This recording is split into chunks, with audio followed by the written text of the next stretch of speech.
could set him free. Did the evidence of a brutal strangling put him away? Was knotted very tightly around her neck.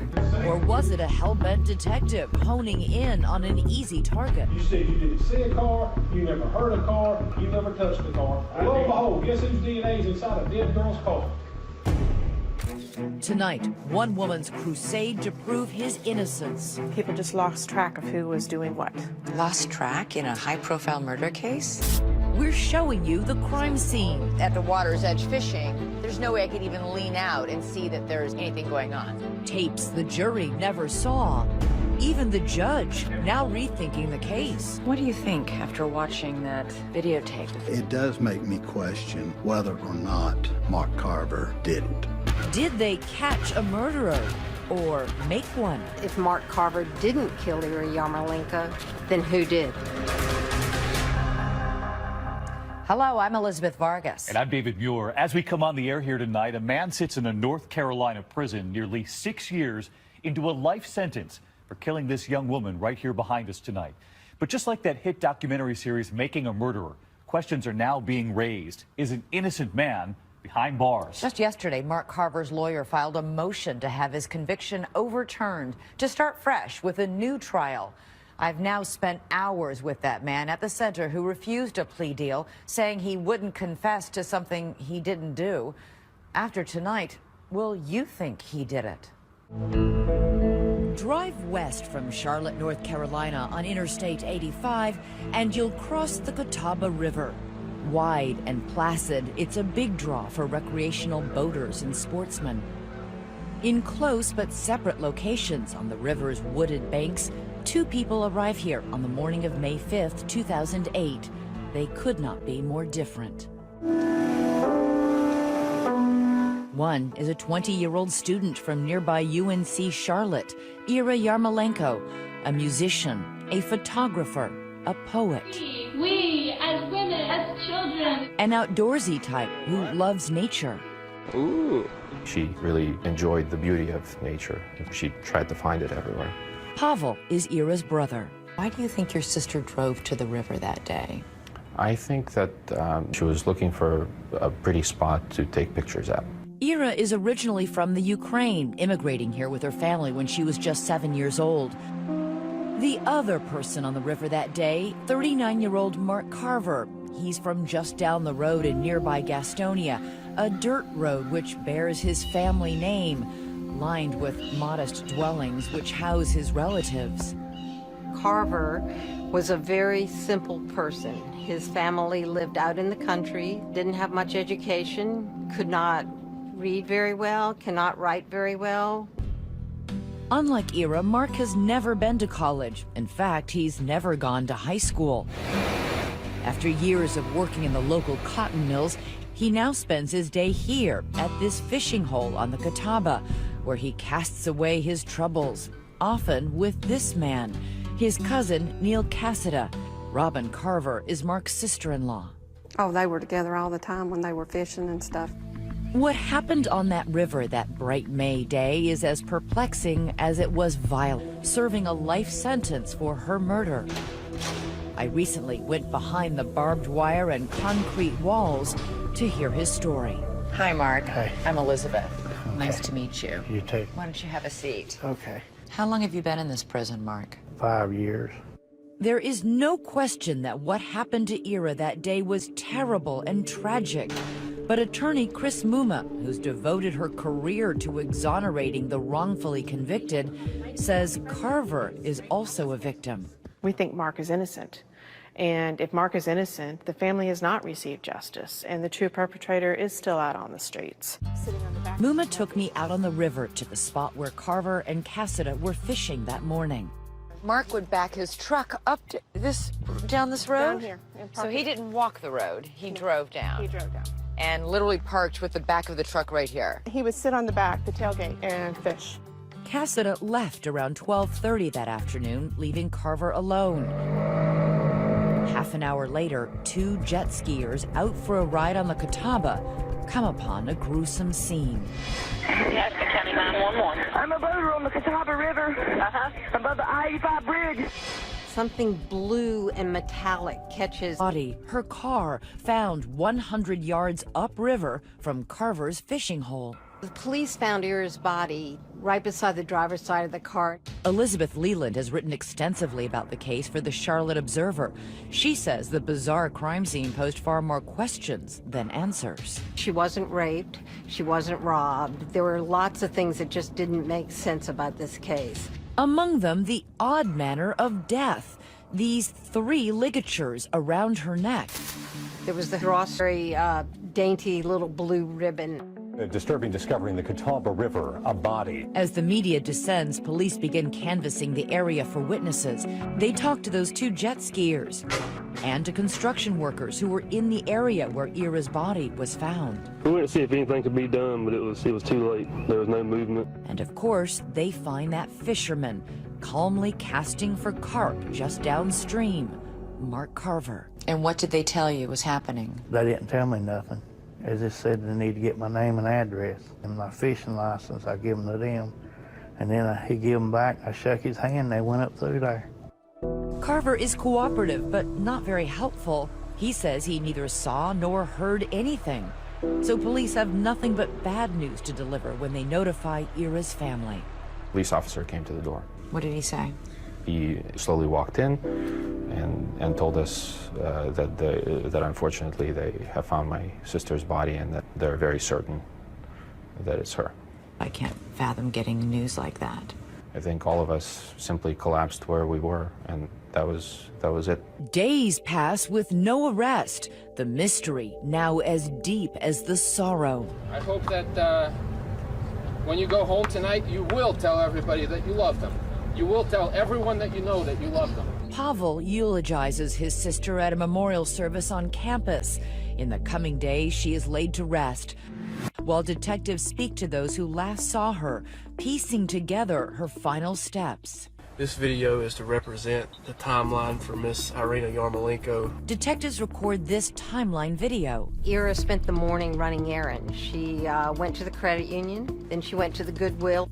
A security camera catches her donating several bags of clothing. And then she went to Jackson's Java, which was a coffee shop where she worked. It takes approximately 5 minutes and 50 seconds to drive to Jackson's Java from Goodwill. And from there to the Catawba River is about a 19-minute drive. This is the last documented moment of Ira's life, a grainy video of her car driving through the parking lot of a YMCA, about half a mile from the embankment where her car was found. Police study it, searching for any sign of another person with her. But the video is so unclear, police can't tell.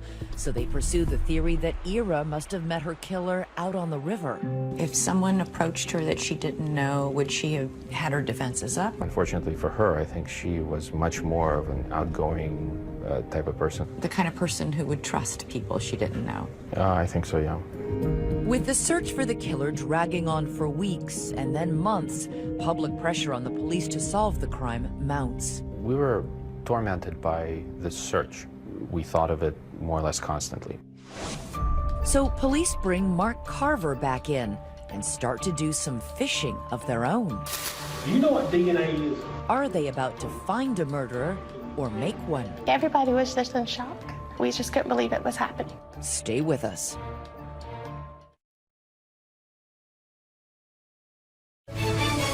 "2020 continues.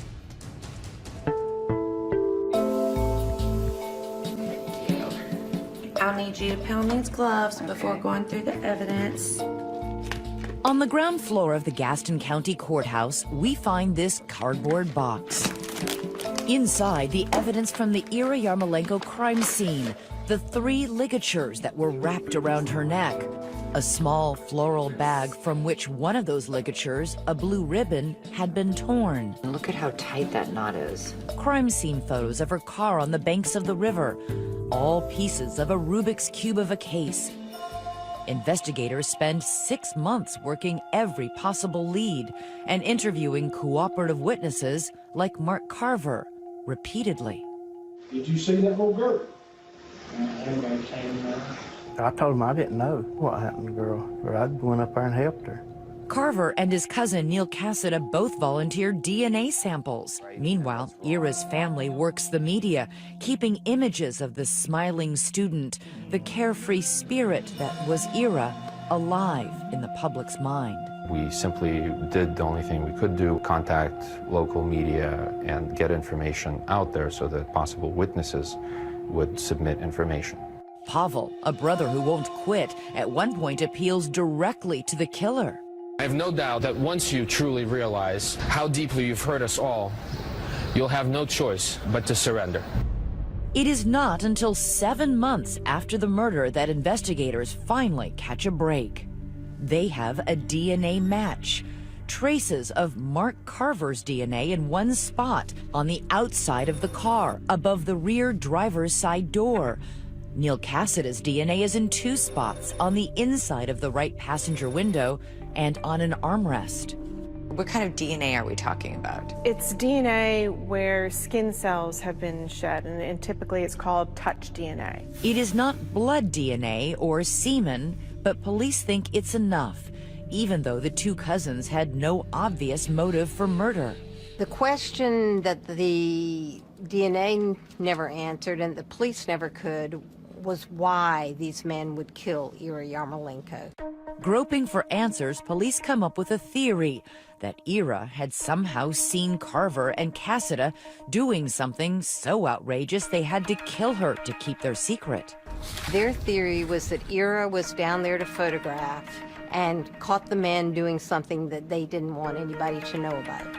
And so that the men violently strangled her and pushed the car down the embankment, and that's why their DNA was found on it. So now Mark Carver finds himself on the hot seat. Do you know what DNA is? I found your DNA inside her car. I can explain it. Now, you didn't find mine. Oh, yeah, I did. I did. I'm yours and Neil's buddy. My DNA ain't in that car. How much money do you want? I bet you $1 million. My DNA ain't in that car. I didn't know that car was even up there. Hey, bye. I can't help it, but I didn't do it. You said you didn't see a car, you never heard a car, you never touched a car. Lo and behold, guess whose DNA is inside a dead girl's car? Yours. Over and over again, you keep telling the police, we didn't touch the car. I told them, but they didn't believe nothing we told them. In fact, during that hour-long interrogation, Carver denies seeing Ira or touching her car more than 50 times. I'm telling the truth. When the interview finally wraps up, police allow Carver and his cousin Neil Cassida to go home. But Neil's daughter Amy says the writing was on the wall. He walked in and he was like, they're trying to pin this on me. Did he tell you what they said to him? Well, they were saying that they knew he did it. He just needed to confess it. 2 days later, before sunrise, police show up to arrest the men. They haul them back in and give them one last chance to confess. All right, Neil, we got a few procedural things to do real quick. This is Neil Cassida. Y'all barking the wrong tree. I swear on Mom's grave I didn't have a thing to do with it.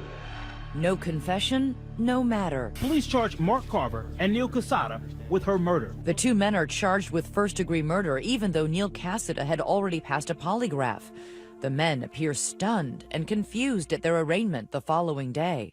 Like, everybody was just in shock. We just couldn't believe it was happening. We do not want to go to trial until we have all the evidence. The man leading the charge against Carver and Cassida is Gaston County District Attorney Locke Bell. But it is a slow charge, even after the men make bail. Neil Cassida's family greeted him inside the Gaston County Jail tonight. No comment, please. Police continue to test and eliminate 8 other suspects. 2 years pass before prosecutors bring the case to trial. Then, on the eve of the opening arguments in Neil Cassida's case, a shocking development. It was Sunday morning. The trial started on Monday. He was in the kitchen, and he told my mom that I'm having a little trouble breathing, and he just fell over. Neil Cassida never gets his day in court. Neil Cassida died in his Mount Holly home Sunday morning. Those 2 years was very hard on him. He was so worried that he was going to prison for something he didn't do. Even with one of the defendants dead, the state pushes forward with the prosecution of the other, Mark Carver, who at the time hires local defense attorney Brent Ratchford. Before the trial, Carver is offered the deal of a lifetime, plead guilty to second-degree murder, and spend just 4 to 8 years in prison. Ratchford thought the deal was a strong statement about the state's weak case. I'd never gotten such a low offer. He turned it down without batting an eye. I'm not going to plead guilty for something I didn't do. You'd rather spend the rest of your life in prison? Yeah. Mark Carver walked calmly into court. In March 2011, Carver's legal reckoning finally arrives. He's upbeat and feeling good. He's innocent, so we're ready for our day. At trial, prosecutors build their case on 3 key pieces of evidence. The first, Carver's proximity to the crime scene. If he were less than 100 yards from where Ira was killed, prosecutors argue his claim that he heard nothing that day can't be true. Detectives testify about an experiment they conducted on the river. One detective stood where Carver was fishing, another where Ira was. According to testimony, they spoke in normal voices and could hear each other. We had a lot of issue with that, but it was allowed to come in anyway. The second piece of evidence is that touch DNA found on Ira's car that matched Mark Carver. Prosecutors say it proves he touched the car and therefore must have been at the crime scene. And to drive that point home, the state has an ace in the hole. A moment from that interrogation where Carver, police testify, gave himself away. I believe the words he used was a little thing or a little... Detective William Terry was also in the room during that interrogation. He said that she came up to him about right here. The gotcha moment was when the police detective was recounting the interrogation and said that Mark Carver knew that Ira was little. That moment is crucial. Carver had always said he had never seen Ira, so prosecutors ask how could he know how tall she was unless he was lying. The very first thing I thought of was, they got you. Judge Timothy Kincaid presided over Carver's murder trial. That's what did it for you? That was the turning point of that trial for me. And with that, the prosecution rested its case. Everyone was then sort of on the edge of their chairs waiting for the defense to present a case. But to the shock of Carver's family, Ratchford decides the state's case is so weak, he will present no witnesses or evidence for the defense. They could not explain how the crime occurred.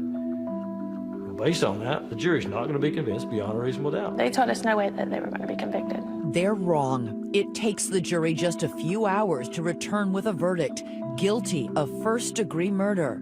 When I heard that verdict come down, I couldn't breathe.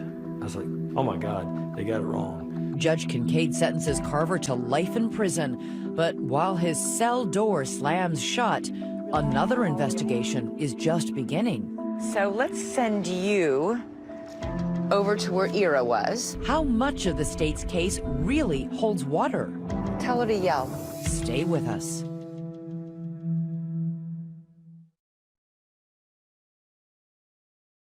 Gregory F. Taylor is innocent. Chris Muma gets people out of prison.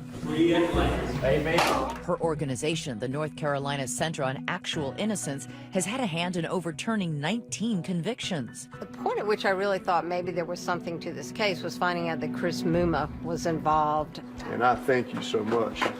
Muma takes on only 2% of the clients who approach her. In 2013, she agreed to make Mark Carver's fight her own. You rarely take these. You picked Mark's case. Why? The bottom line is there a valid question mark, and is there a way to get the answer? Mark's case met all the criteria for us. And if anyone ever needed a sharp legal mind in his corner, it is Mark Carver. Muma argues he was easily manipulated by police because of his limited education. Is it hard for you to read and write? Yeah, I can read a little bit, but I can't write. I'm literate. You really have to go all the way up the hill. One of the first problems Muma noticed in the case was that the killers were, she believes, physically incapable of killing. There's all kinds of things that don't fit together. It doesn't fit together that two men who are so limited in their physical ability could do this to a young, vibrant, strong girl. Neil had terrible heart condition. His family said he couldn't walk 20 feet without becoming winded. Mark Carver has carpal tunnel in his hands. He says he can't even hold a plate for long without dropping it. Those years working in a cotton mill had left Carver disabled. He showed us the scars on his arms from multiple surgeries. So how does that affect what you can do and what you can't do? I can't grab nothing, hold it for a long time. Can you button your cuff back up? Yeah, just take me a minute. I'll get it in a minute. Just have to give me time. Okay. Could these hands throttle someone to death? And even if Carver had killed Ira for reasons unknown, why on earth would he stay at the scene? It doesn't make sense. Who's going to kill someone and then go right back to fishing? Muma also points to this man who asked us not to reveal his identity. He was on the Catawba River that day and even spoke to Mark Carver around 2 p.m. in that crucial period after Ira was killed and before police questioned Mark Carver. We talked about fishing and talked about his family. We had a good conversation for about 30, 35 minutes. But most importantly, this man says he didn't notice anything about Carver that suggested he had just been through a homicidal struggle. Mr. Carver wasn't muddy, he wasn't wet, he had no scratches on him. He was just as normal as anybody could be normal, just sitting on the back of his SUV fishing. Muma thinks this man's testimony could have been important at Carver's trial, but he was never called to testify. Instead, the jury heard from that detective who described the sound experiment police conducted on the river, trying to disprove Carver's claim that he heard nothing. We recreated that experiment for ourselves. So let's send you over to where Ira was. Okay. I'm going to stay here where Mark was. Okay. And we're going to have you talk. Remember, on the stand, the detective said he spoke in a normal voice and could still be heard from the fishing hole. Can you hear me? Can you hear me? I don't hear anything. Can you hear me? Did they do it yet? Elizabeth, can you hear me? Tell her to yell. Can you hear me? Now I hear her. Can you hear me? I can hear you!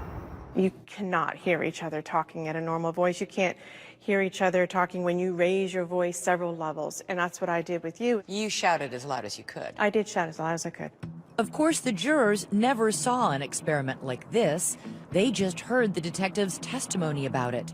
And this isn't the only time Muma thinks that the detective's testimony may have misled the jury. He said that she was, I believe the words he used was a little thing. Remember that bombshell moment when he described how Carver seemed to know Ira's height, even though he claimed never to have seen her?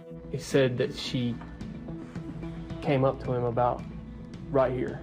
Muma says you need to look at the actual video, which was never played in court, and understand that police were interrogating a man with an IQ of 61 and had no idea what he was up against. If you look at the full interrogation, the detective was asking Mark to tell him about Ira. In fact, it is the detective interrogating Mark who calls Ira little and then encourages him to describe her, even though he's already said over and over he's never seen her. She was a little bit like what you. I'm going to call her. She wasn't real tall. She wasn't that tall to me. I called her you. About 5'4". So she wasn't much taller than you. No. It is the detective who's telling Mark. The detective stands up and says, she would have come about here on you, right? And Mark says, yeah, I guess. And he said, well, stand up and show me. If y'all will stand up, look at each other in the eye, but did she do look at you in the eyes? Yeah, show me, stand up, show me about how tall she was on you. And Mark basically mimics what the detective did. Probably about right there. Okay. I guess. And I don't know. Yeah, I understand. Yes.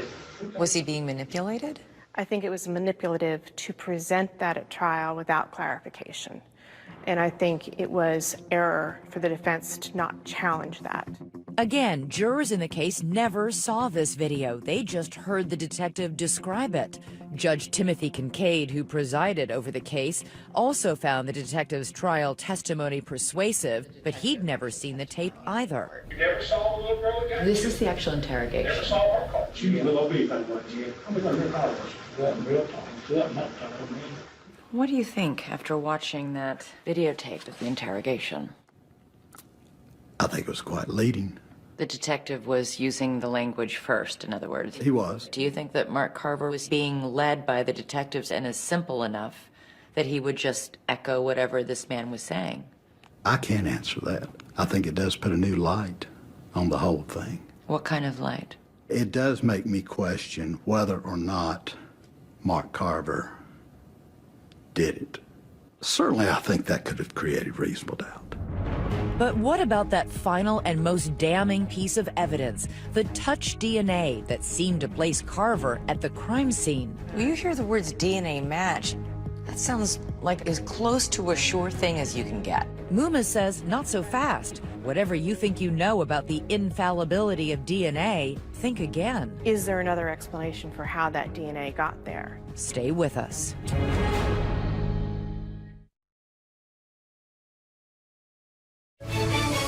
Now 2020 continues. Once again, Elizabeth Vargas. 911, what's the emergency? They found a body floating in Carver River.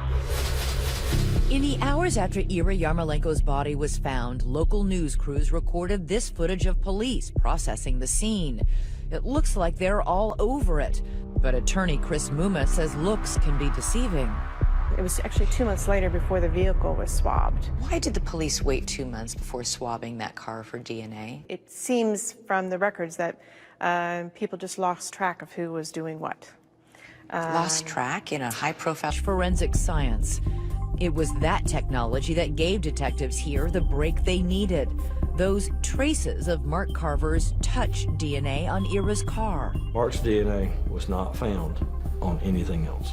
It was not found on the steering wheel, the key, the ligatures around Miss Yarmolenko's neck, her clothing, the gear shift, a seat, a front door. It was not found on any of those.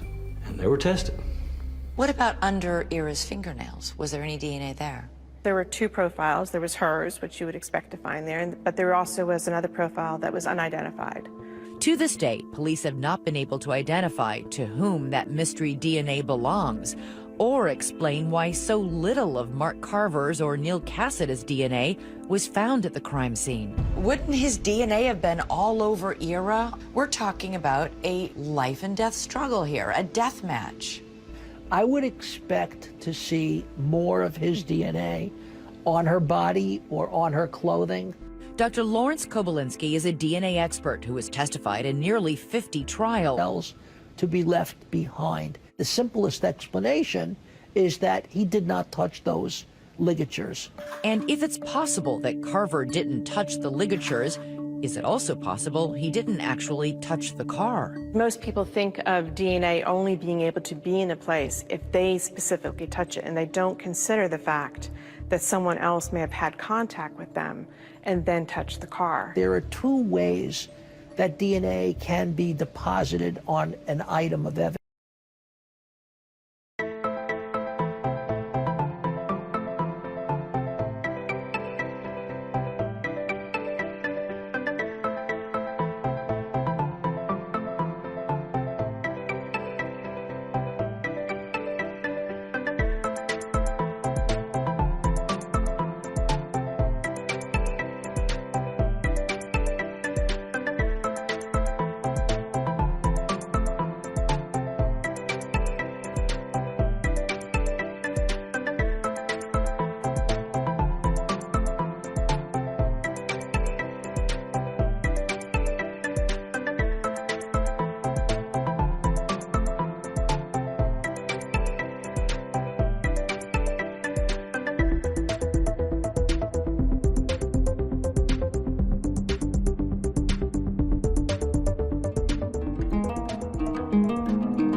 evidence. One way is a direct transfer, in which, As in, I touched the as in thing. I touch something and I leave behind DNA from my hands.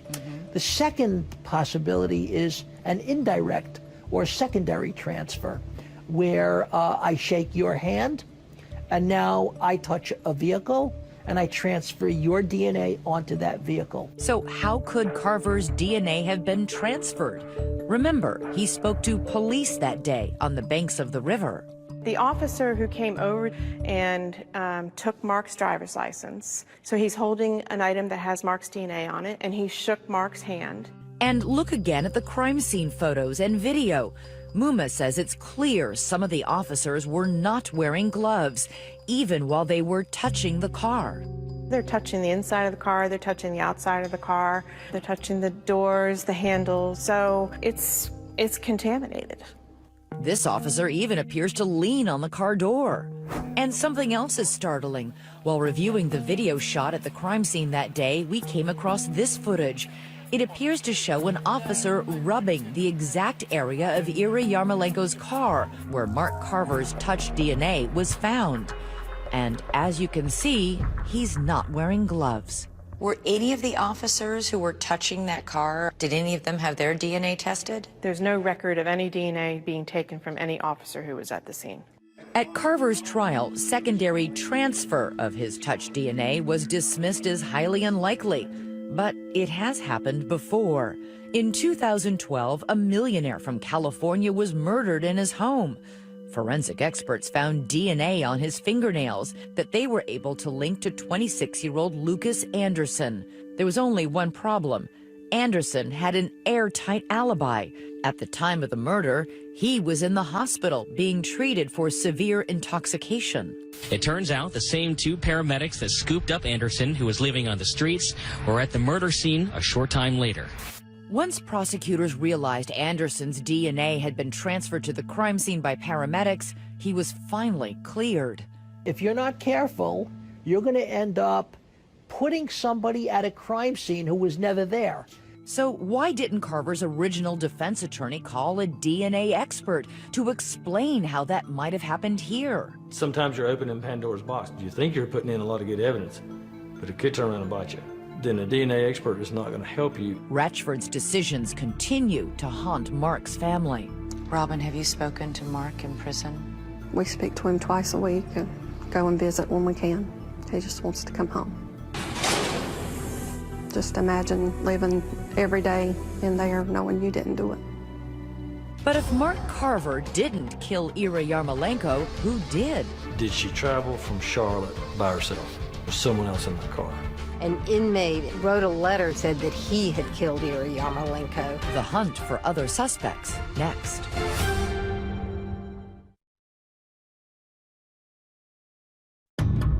Ever since the day 20-year-old Ira Yarmolenko's bright life was cut short, Mark Carver's answers have been the same.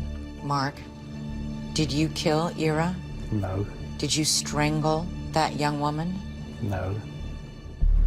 I didn't even see her. There's some saying about how a lie has a short life, but the truth lives on forever. He's never wavered. What does that tell you? It tells me he's telling the truth. And if Mark Carver is telling the truth, that means a killer is still on the loose. Someone who can solve the puzzle of that crime scene on the Catawba River. Why, for example, were there 3 ligatures around Ira's neck? It's definitely overkill. The hoodie string was probably enough to cut off the air supply in her neck. That alone would have killed her. I think that. At one point, investigators entertained the theory that Ira knew her killer. Could it have been a fellow student who may have been stalking her, or a customer from that coffee house where she worked, who some said might have been obsessed with her, or someone who coerced Ira to let them into her car that day? The question was presented to me, did she travel from Charlotte by herself? Was there someone else in that car? Remember, investigators were never able to enhance these surveillance images enough to confirm if Ira was alone or not. The footage was not good enough quality where someone could tell whether there was another person in the car, either in the front seat, back seat. Even if Ira was alone, there was no shortage of other suspects in the area who might have committed a crime of opportunity. There were a lot of construction workers. There was a lot of traffic, a lot of people traffic. Ample opportunity for her to come in contact with someone that was totally unknown to her. Last, but perhaps most bizarre, a confession that came early in the case. An inmate in the Mecklenburg County Jail. The case of a murdered UNC Charlotte student Wrote a letter to one of our local news anchors and said that he had killed Ira Yarmolenko. Police talked to the self-proclaimed killer, even tested his DNA, but determined his confession was just a strange way to meet a local celebrity. And they believe that he was infatuated with the news anchor and saw this as a way of getting a chance to talk with her. Was there any sign that he... Chris Muma says the only way to resolve the questions surrounding Mark Carver's guilt is for the district attorney to release the DNA evidence to be re-examined. The district attorney in this case has opposed you every step of the way. He has. And I've asked to sit down with him. I've asked to meet. I asked her, why should I help you to get somebody off that I firmly believe is guilty? Prosecutors in this is happening. There's another way to look at this. If we do believe in secondary transfer, we have to start thinking about secondary transfer of both. But Carver is adamant his only crime is being a gullible fisherman in the wrong place at the wrong time. Why do you think police were so focused on you? Because they just wanted somebody to take the rap for it, and they didn't care who done it. I think they thought they were easy targets. Because? They were uneducated. They wasn't highly sophisticated. They were real simple. Poor, pretty poor. Yeah, pretty poor. As of tonight, there is another powerful voice suggesting Carver's case should get another look. Someone that might surprise you. The trial judge, Timothy Kincaid. Part of a district attorney's oath is to do justice. And if that's what justice requires, that's what you got to do. When we come back, what happened just yesterday that could set Mark Carver free? And what Ira's family has to say about it. Stay with us.